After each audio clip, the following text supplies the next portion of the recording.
matter how long nikech ang'eni nitiere kamna moko kuom jopiny ote ma bende osechako donjo ni to iyudo kata mana e yo machal nade samoro kata mana pi leak iwacho ni pi chwer kamoro samoro kata mana pi taka pi minyaga chwer kamoro replacement ma kamagi how often utimogi e kind thuolo maromo nade? Replacement wadil godo kata mana repairs mag kuonde leakages go wadil kodgi e thuolo ma gitimore ya onego bed ni kantiere midhiero kata kethruok mar odundu kata leakage onego bed ni wadil kode instantly ya to ma be dhi luwore gi kit kethruok ma odundu no ni godo.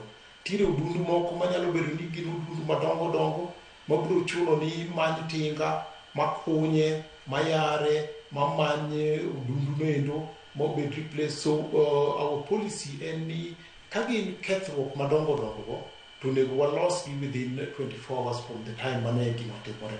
To moko mathiso thiso kama pipe mochot, pipe mobarore, lori onyono kamoro or contractor tiyo kamoro to ong'ado odundu obed mar pi molil kata pi maler gin to wadil kodgi mana kaka gitimore no.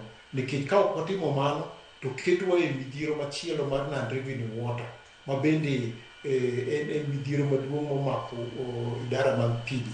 So mondo mi wakung mano chuno ni nyaka koro waked gi gigi walosgi mapiyo piyo kaka nyalore. Erokamano ahinya. Tom pod antiere kodi ka nyakwarom Gajwang' nanyisi ni en twak matimore e studio kanyakla kod kor gwenge magwa gisani adar mar mondo